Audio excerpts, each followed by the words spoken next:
সরকার আলী করার পর পর্যন্ত আয়াতুস সালাম, আয়াতুস শিফা এবং কোরআন কারীম থেকে বিভিন্ন সূরা কালাম অনুসারী আদায় করার সুযোগ দান করেছে।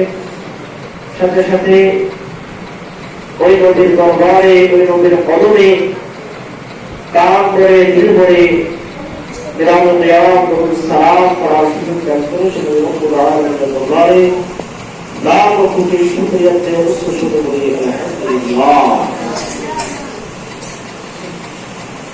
আমাদের দরুদ পড়ার দরকার আছে কিনা?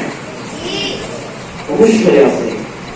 যেখানে আল্লাহ নিজে কি বলেন, আল্লাহ নিজে নবীর উপর দরুদ পড়েন। কাদেরকে নিয়ে? তাদেরকে নিয়ে। কাদেরকে নিয়ে? বিসমিল্লাহির রহমানির রহিম। ইন্নাল্লাহা ওয়া মালাইকাতুহু ইউসাল্লুনা আলান নবী।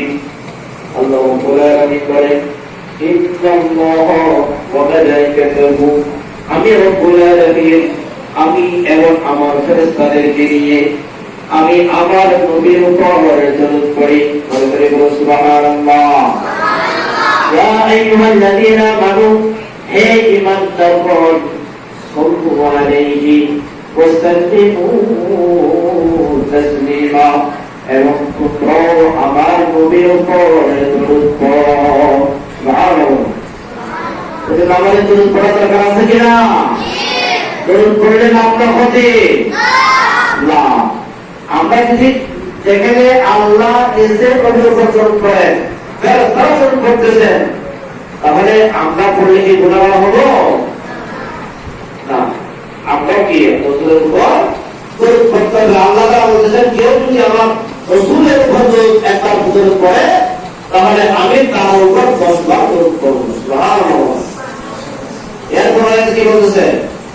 ইন্নাল্লাযীনা ইউযুনা আল্লাহ ওয়া রাসূলাহু লা'আনাহুমুল্লাহু ফিদ দুনিয়া ওয়াল আখিরাহ ওয়া লাহুম আযাবুন আযীম। আল্লাহ রাব্বুল আলামিন বলেন, পৃথিবীর মধ্যে কোন ব্যক্তি যদি আমার রাসূলকে কষ্ট দেয়, আগে রাসূলকে কষ্ট দেয়, ইন্নাল্লাযীনা ইউযুনা আল্লাহ ওয়া রাসূলাহু লা'আনাহুমুল্লাহু ফিদ দুনিয়া ওয়াল আখিরাহ, কেউ যদি আমার রাসূলকে কোন ধরনের কষ্ট দেয়, কোন ধরনের কথা বলে, এমন কথা বলে যে কথার কারণে রাসূলের দিবাই কষ্ট পায়, তাহলে তার জন্য লা'আনাহুমুল্লাহু ফিদ দুনিয়া ওয়াল আখিরাহ, তার জন্য দুনিয়াতে লানত, আখিরাতে লানত, সে অভিশপ্ত। ওয়া লাহুম আযাবুন আযীম, তার জন্য আমি কঠিন শাস্তির ব্যবস্থা করে রেখেছি। সুবহানাল্লাহ। তাহলে এমন কোন কাজ করতে পারবো না, এমন কিছু বলতে পারবো না যে কথার কারণে, যে কিছুর কারণে আমার রাসূল কি পাই, আমাদের রাসূল কষ্ট পাই। ঠিক আছে? আর রাসূলকে বেশি বেশি করে কি করতে হবে? মহব্বত করতে হবে। রাসূলকে কি করতে হবে? মহব্বত করতে হবে।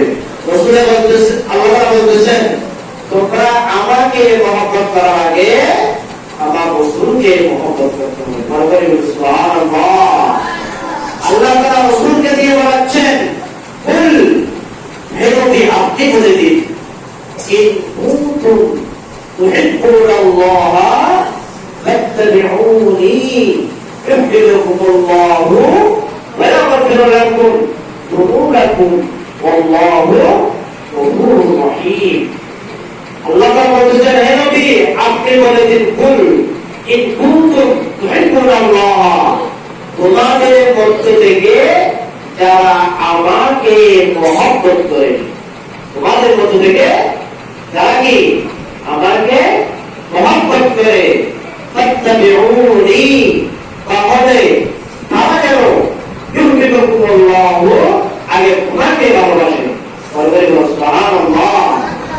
ওয়া ইয়াগফির লাকুম যুনুবাকুম, এবং আমি তাদের জীবনের সকল গুনাহগুলো কি করে দেব? মাফ করে দেব। আল্লাহু গফুরুর রহিম, আমি বরং অত্যন্ত ক্ষমাশীল, দয়ালু, অত্যন্ত ক্ষমাশীল,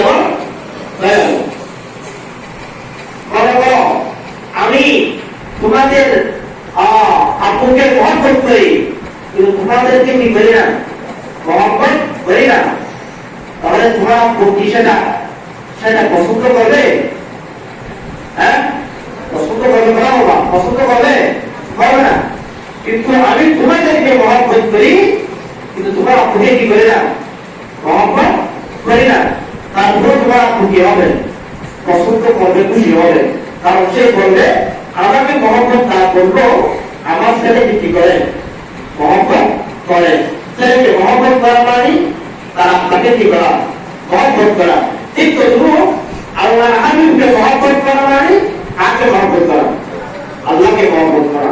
আল্লাহ বলতেছেন তোমরা যদি কিছু পেতে চাও তাহলে আমার আমার হাবিবকে মহব্বত করো, আমার হাবিবকে ভালোবাসো, আমার হাবিবকে খুশি করো, আর আমার হাবিবকে খুশি করলে আমি খুশি হয়ে যাবো। তাহলে আজকে থেকে প্রতিদিন বেশি বেশি করে কি করতে হবে?